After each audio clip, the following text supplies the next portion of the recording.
1460 WVOX. Now, live from Whitney Media, 1460 WVOX, the Greenburgh Report, with Greenburgh Town Supervisor Paul Feiner. You can join in the conversation at 914-636-0110. Now on 1460 WVOX, here's Greenburgh Town Supervisor Paul Feiner. Good morning, I'm Paul Feiner. I'm the Greenburgh Town Supervisor, and many Westchester residents are horrified by what's happening in the Ukraine. Many innocent lives have been lost, and today we have two special guests. Ivan Makar is the head of the Ukrainian Heritage School, and he's going to discuss current events in Ukraine and how Greenburgh residents can help with the crisis. And we also have Diane Getz, who lives in the town of Greenburgh, who's trying to help refugees. So thank you very much. So Ivan, maybe you could just start by telling us a little bit about your school. Sure. Thank you for having me, Mr. Feiner, and good morning, everyone. As I mentioned before, my name is Ivan Makar, and I am the principal of the Self-Reliant School of Ukrainian Studies in New York City.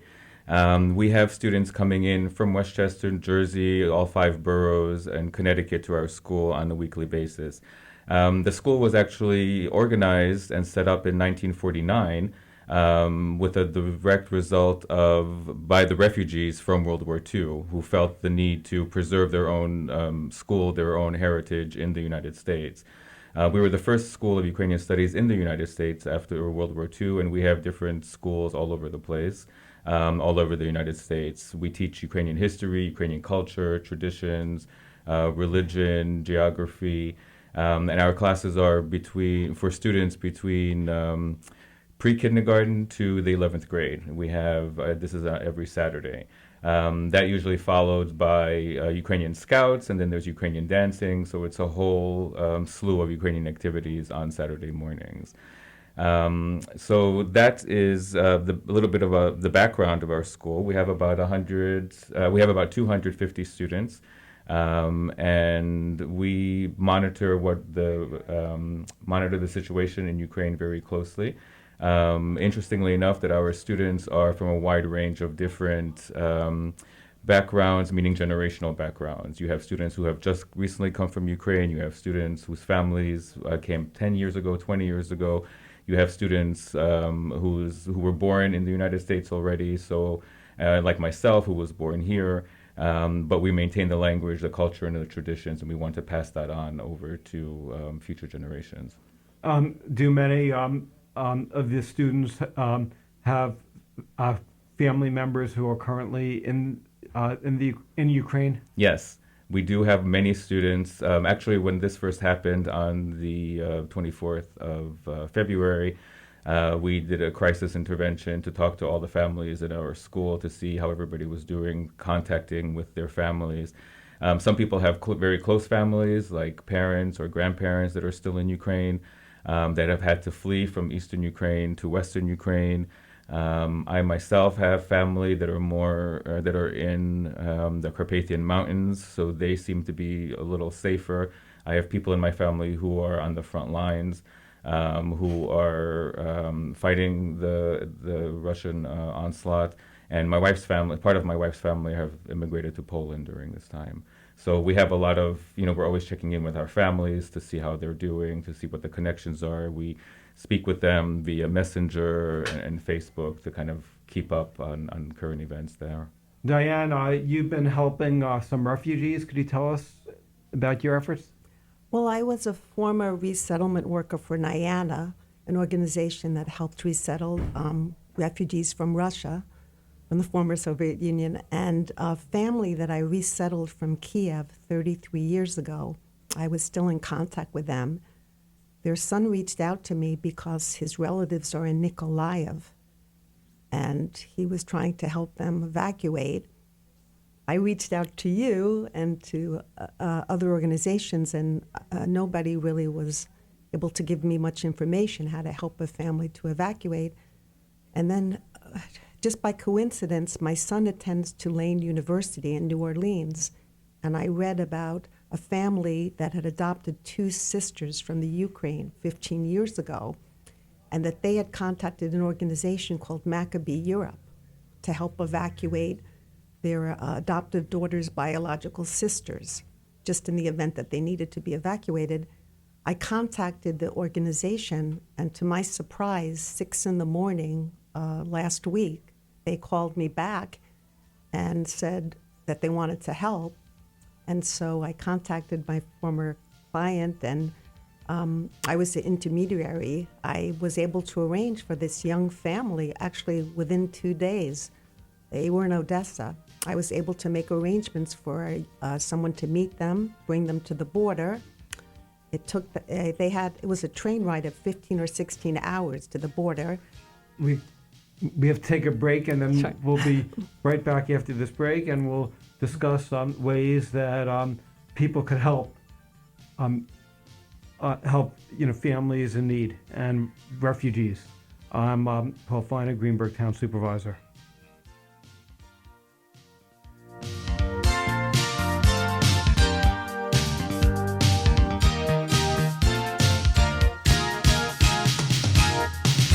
Now back to the Greenburgh Report on 1460 WVOX. Once again, here's Greenburgh Town Supervisor Paul Feiner.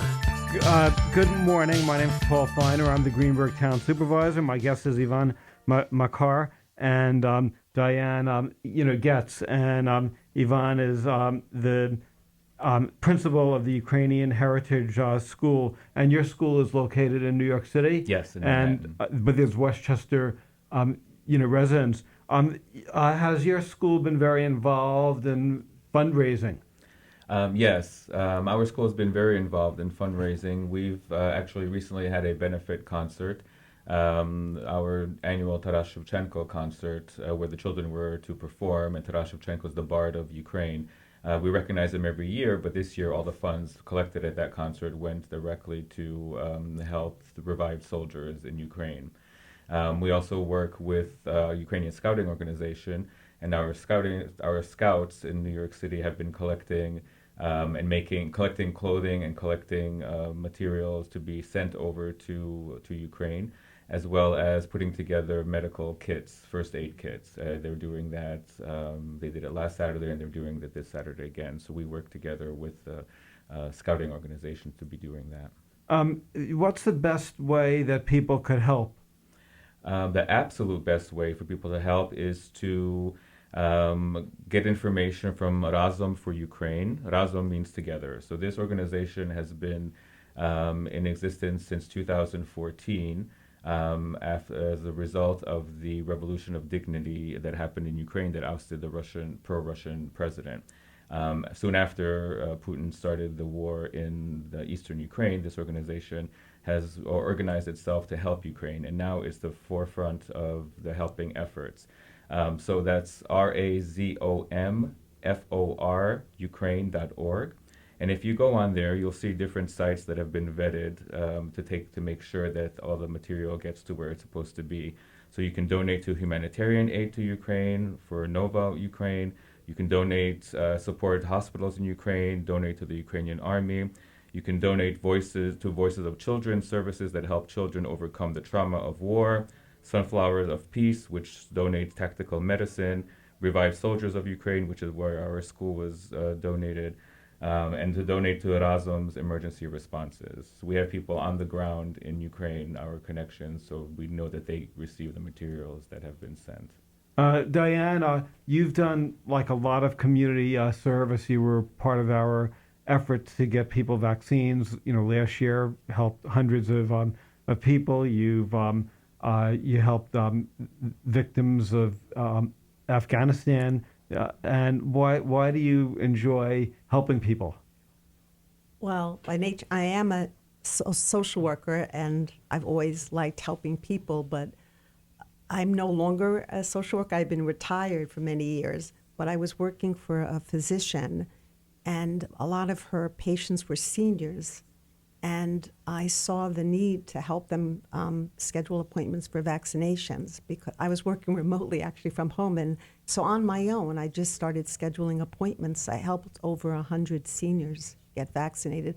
And even my husband and I drove one couple in a snowstorm into Riverdale to get vaccinated.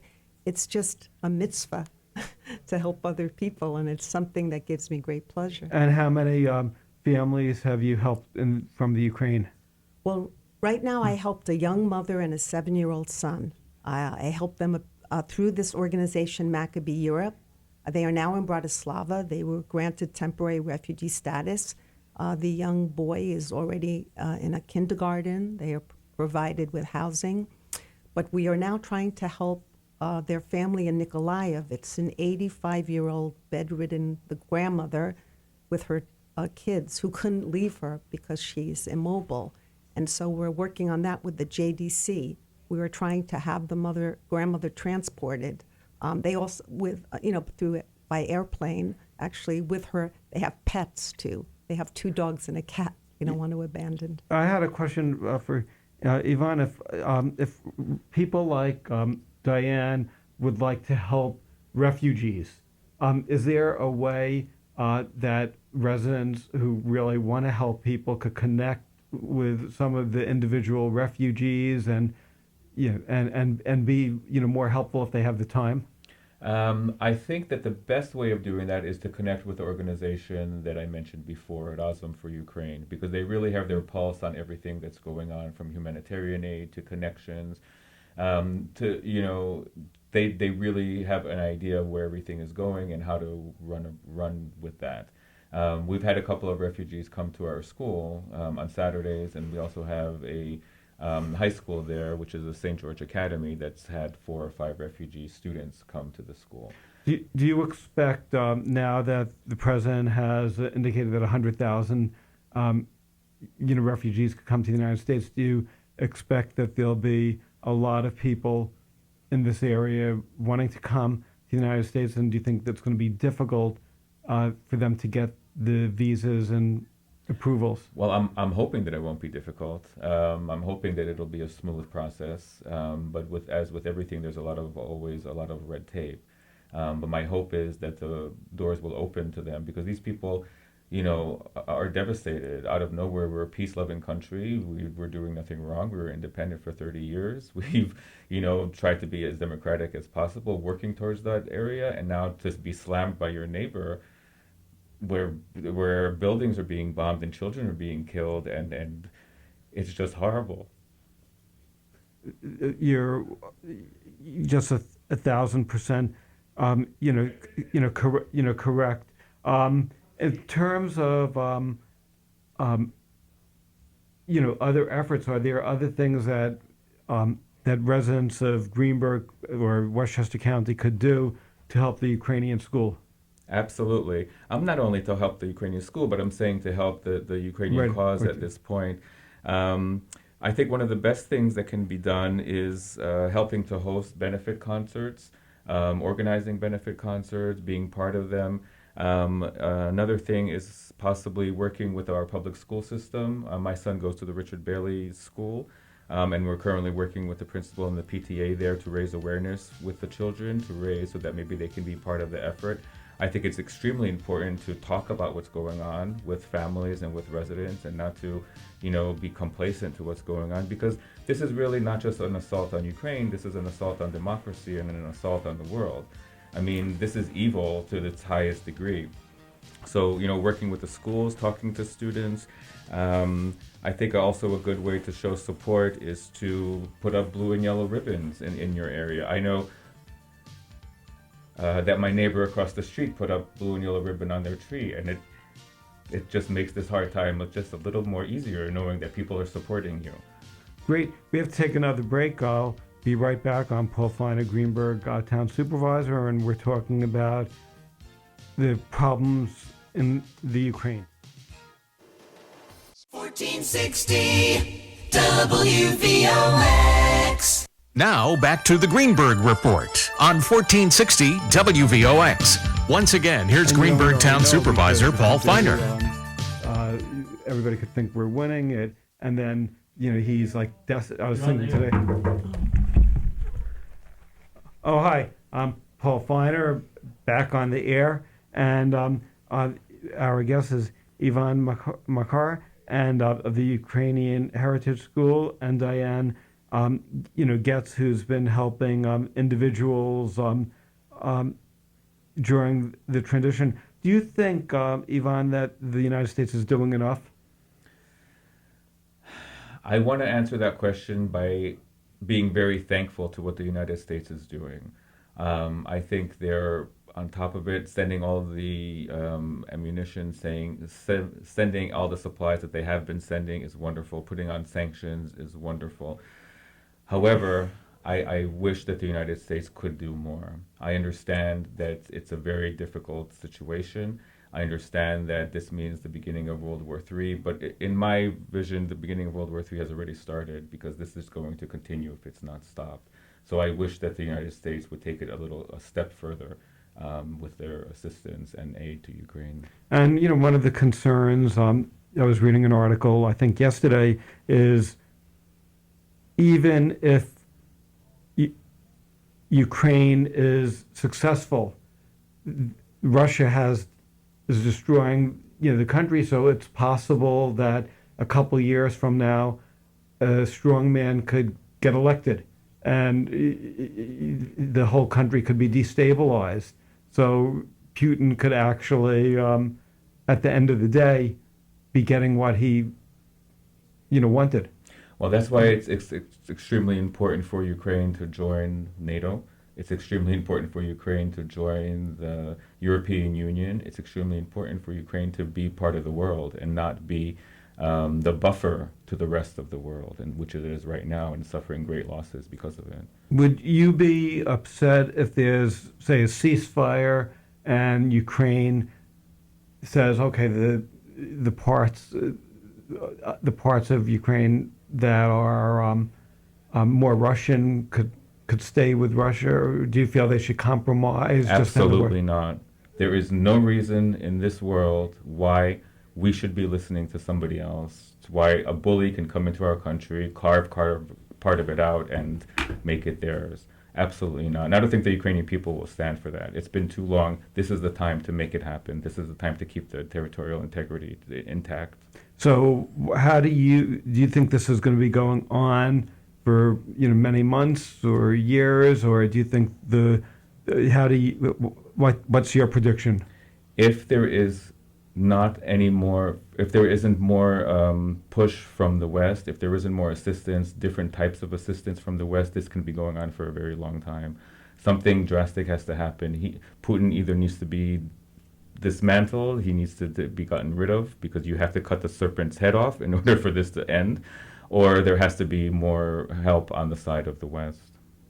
In terms of your school, if people want to be helpful to your efforts, how could they do so? Again, the best way of doing so is to contact the organization Razom for Ukraine, because they are the ones. We are working directly to that. We're telling everybody to work directly through them. It is the closest and most secure way of helping Ukraine at this point. Great. Diane, what's next in terms of your efforts to help residents? Well, my next step still is to help this family because they have close relatives in New York. So I'm trying to help them. I've reached out to Hayas, to the JDC, to try to help them because I know that, as I said, 100,000 people are going to be granted permission to come here, and it's still unclear what their status will be, but I'm hoping to help this family to be included in that number. Do you find that it's very hard to get, to get the help for families that you try helping? Yes, it is very hard, and the problem is when I've reached out to Hayas and JDC, nobody's really certain what the U.S. policy is going to be. So it's kind of frustrating. Ivan, are there students or family members of students who are trying to come to the United States? And have they been reaching out to the school for help? I believe there are. This announcement was made by the U.S. government after last Saturday's courses, so I will have more answers on those questions after tomorrow. But yes, there are people who are bringing their families over now. There are people, our assistant director is bringing her family over now. There are people who have done that. I don't think they're part of the 1,000 refugees yet, but I'm assuming that the floodgates will open and we'll have more people. And are people is there a lot of red tape that people are experiencing yet, or not yet? I'm hoping that won't be the case, because if anything, these people need a straight transition after everything that they've gone through. Right. Are there family members of your school who are actually going to Ukraine to fight? Yes, actually there are. There was a father of one of our students in the 11th grade who went to Western Ukraine, to Lviv, to help with the humanitarian efforts there. I'm not sure whether they're actually going to be fighting, but I know that they're on the ground there. One of our teachers is also now talking about the possibility of going. Some of our parents have made multiple trips back and forth to Ukraine to bring supplies to give to the people that they know on the spot. So people are traveling back and forth with supplies. Yeah, it's just really. Are you amazed at how people are willing to give up their lives for this cause? I am truly amazed. I myself and many Ukrainian people who are in the United States feel very frustrated, because we want to do more, but to drop our life here to go fight there is not a reality for us. So we try to do that by doing the humanitarian aid, by trying to educate individuals about what's happening in Ukraine. So I'm amazed that people are going back and forth, but I'm not surprised, actually, because Ukrainians are very passionate, and if there's something that we believe in, we will fight to the end in our beliefs. So.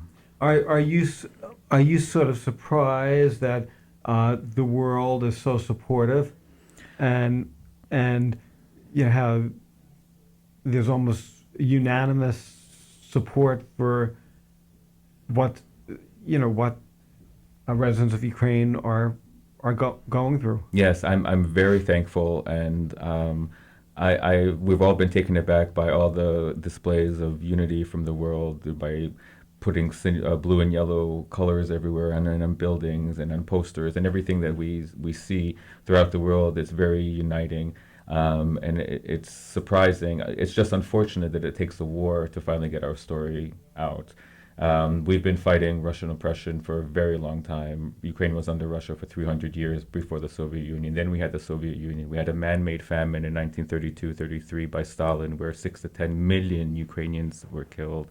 And the world didn't know about it. It's only now that things are coming out. So I encourage everybody to read the history, to find out the background of why, as a people, independence is so important to us, and the right to choose on our own, what to do on our own land is extremely important to us. So the outpouring of emotion has been beautiful in the world, and I thank the world for that. But it's not over, so we need more help. We need help to defy this enemy. We need help for good to overcome evil. And it's also interesting that the president of Ukraine has really stepped up. Are you impressed with his leadership, and were you surprised how he's evolved as really an inspiration to the world? Yes, he is an amazing individual. He has been able to unite the Ukrainian people for this cause. We are united. His steadfastness, his speaking, the way he promotes himself, the way he promotes the Ukrainian cause to the world is amazing. The fact that he did not leave Kyiv, the fact that he said he wasn't going to leave Kyiv, that he was going to fight, gives everybody the support that is needed to try to get through this time. So we're very impressed and very happy that he's where he is. And it's really interesting, because if he had escaped or created a government in exile, the whole situation could have changed totally. It might have been totally over. Yeah, even though the Ukrainian people wouldn't have gotten to that, but without a leader, it would be very difficult. Right. So Diane, what advice would you give other people if they want to help? Well, I felt like, it's funny, I'm not a politician. I'm just like an ordinary person. but I wanted to do something. So that's why on my own, I did this research. I found out about this organization, Maccabee Europe, and I've been telling my friends about it, my relatives. We donated money to them. And I'm just saying that just a person, everybody could do something. You don't have to be a politician or whatever, just an ordinary person, just spreading the word, informing your friends, telling them about what's going on, enlightening people about the cause. That is, that is great. In terms of, again, a few days ago, there was a woman who I know who has family in Ukraine, and she indicated that a lot of people are, she indicated that that. Ooh, I'm sorry, we have to take a break. But the question that I was going to ask was that there could be spies in Ukraine, and people are sometimes worried giving out their names because even if they're on, say, radio or TV over here, the Russians could be tracking the families. Is that a problem? It's war, so all of it is a problem. I mean, these people tried to poison, the former president of Ukraine a couple of years ago, and they succeeded. So they're evil. These people can do anything. So it's very difficult. It's wartime. So be safe. Try to be safe. Yeah. I'm Paul Feiner, and we'll be right back in a couple minutes.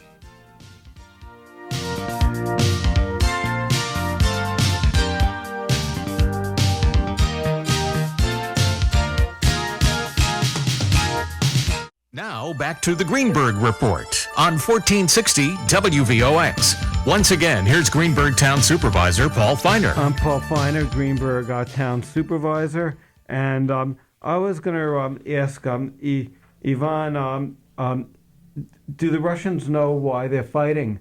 And is one of the reasons why they're not doing as great as anticipated is because they really are not as motivated? From the reports that I've seen, a lot of the Russian army has no idea what they're doing in Ukraine. A lot of them are not very skilled fighters, and they're not sure why they're doing what they're doing. I believe that some people within Russia are knowing, the people around Putin do know exactly what they're trying to do, but the general population, I don't think knows exactly what's happening. And do you think the Russian people, I think the younger people may be more aware because they could figure out ways of social media. The older people in Russia think Putin is correct. Yes, I do believe there was a movement in Russia, and that's been obvious when you see some of the reports of the demonstrations that the Russian people have had against the war. Unfortunately, Putin arrested all of them and is constantly arresting them for speaking out. So, we're back to the Soviet Union here, where there is no freedom of speech, there is no freedom of any sorts in Russia or any place else. That's how he treats his people. How he did, however, a couple of weeks ago, hold a huge rally and saying that what he's doing is the best thing for Russia. And there were people attending that rally and waving Russian flags. So murdering your neighbor seems to be a good thing for him. It's totally, it doesn't make any sense. One of the oligarchs, I think Abramovich, said that he was poisoned, but now he's back in the negotiating room. Do you believe? Did you believe him when he said he was poisoned? I don't believe anything from Russia. It's very difficult to believe anything. He may have been. I know I've heard stories that, some of Putin's aides have been taken away from being aides because they were telling him other stories that weren't true. It's very difficult to figure out what's truth and what's not through Russia. For instance, they're in peace talks now, and on the same day they're in peace talks, they're shelling Kyiv and Chernihiv even more than they did before. So there's no talking to this person. There's no talking to these individuals. Right. Would you have any recommendations for for residents who want to reach out to their congressional leaders? What could we do to encourage Washington to do more? Yes, actually, again, I'm going to refer to Razum. which is RAZOM for Ukraine.org. And on there, you'll see a tab that talks about how to write or call your elected officials, how to contact your congressional representatives, sample letters that you can write to get these elected officials to help to get Washington to do more than they're already doing. Again, I'm very thankful for what America is doing, but in order for this to end, I believe that America has to do even more. Because I know when I'm reading the papers or watching it on TV, I feel that all the elected officials around the world are congratulating themselves for being supportive of Ukraine, but meanwhile, children are dying, innocent people are dying, and like today I was reading an editorial in the Wall Street Journal where they said, even if we don't have participate in the fly zone, we could give more sophisticated weapons to Ukraine. And I just can't understand why the United States is not going all out. And we can't either. The United States has to go out in order to stop this tyrant. It has to end, and the United States has to do more than it is doing right now. And do you think that maybe the United States is making a mistake by being so, the world's making a mistake by being so afraid of Putin starting a world war, because it may turn out that a year from now we may be in a world war anyway? My prediction is that we will be in a world war, and why wait? My prediction is how many more innocent children, families, soldiers have to be killed in Ukraine as a buffer to the rest of the world. The time is to act now. The United States, the West has to act now in order to stop this. We can't go for another 5 years. We can't have another World War II. It's like stopping Hitler. If Hitler was stopped in the very beginning, we might not have had all that we've had as a result of it. And the same thing here. This is really no different. It's a genocide against the Ukrainian people, and it's happening in front of the world's eyes. And supplies are great, but something else has to be done. It has to be stopped. If the world turned around and pushed Putin back, it would be the end. But they're not willing to do that at this point. Right, and today I was reading an article where some of the drones have now actually they mistakenly landed in some of the European countries. So it's really possible that there could land up being a war by accident. Absolutely. And I'm not sure why the world is waiting for that to happen. Diane, do you have any thoughts as what the United States should be doing if you were a congressperson? Well, I totally agree with what we've been discussing. I really think they should be doing more. It's not enough just to do the sanctions. We should also become more involved. I'm very terrified, about the future. Right. Well, you had mentioned, Ivan, that you have clothing drives. Is that like the most? Is that sort of like the most effective way of making donations, or would people be better off just making a check out? The best way of doing it is to send money, because these people that are working through Razom for Ukraine know exactly what needs to be put where. If we collect a whole bunch of Pampers and clothes, and it might not be going to where it should be going, they might not be needing that at that point. They might be needing something else. So the best thing to do is to donate to these charities, and that money is used to get supplies over to, and what type of supplies to where they need to go. And one of the concerns that I had was, it seems like Russia is surrounding some cities. Is there a shortage of food, and are people in some of the cities in danger of actually just starving? Well, that's exactly what's happening now in Mariupol. In Ukraine, the Russians have surrounded the city. They've cut everything off. People are starving. They've closed some of the corridors, some of the humanitarian corridors where they're not allowing people to leave.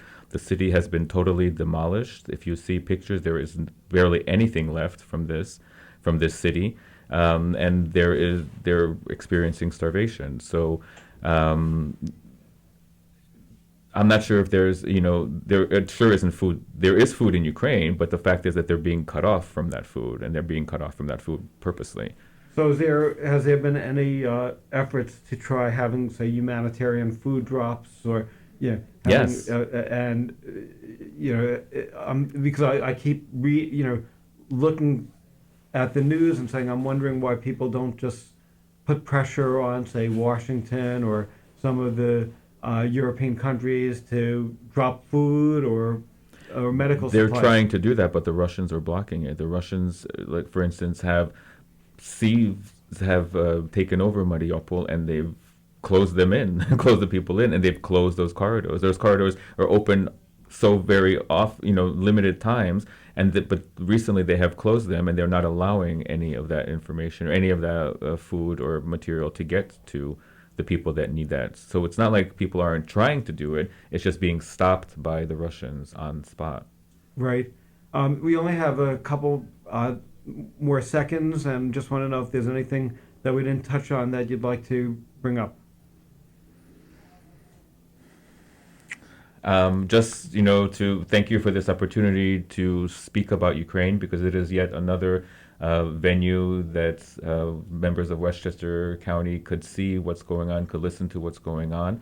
Thanking you for that opportunity, encouraging Westchester County residents to take an active part in this, because this isn't just a Ukraine issue, this is a world issue, this is a democratic issue.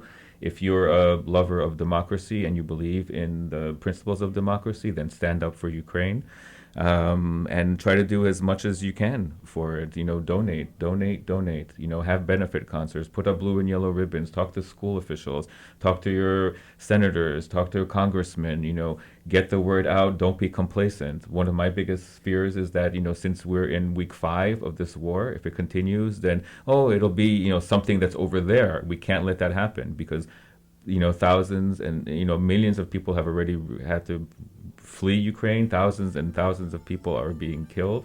This has to stop. It cannot be going on in 2000. Right, and the media has a short attention span, so right now it's getting front page. It's taking up most of the media, but people will start losing interest and then move on to another cause, and that's the danger. So Yes. Thank you very much. If your school is planning to sponsor events and you want me to try publicizing it, please let us know. Let me know. Thank you, Mr. Fine. I'm Paul Feiner, Greenburgh Town Supervisor. I'd like to also thank Diane for your efforts and Thank really you. trying to make a difference in other people's lives. You've done a really great job and are a really great humanitarian. Thank you. I wish I could do more. Thanks. I'm Paul Feiner, Greenburgh Town Supervisor.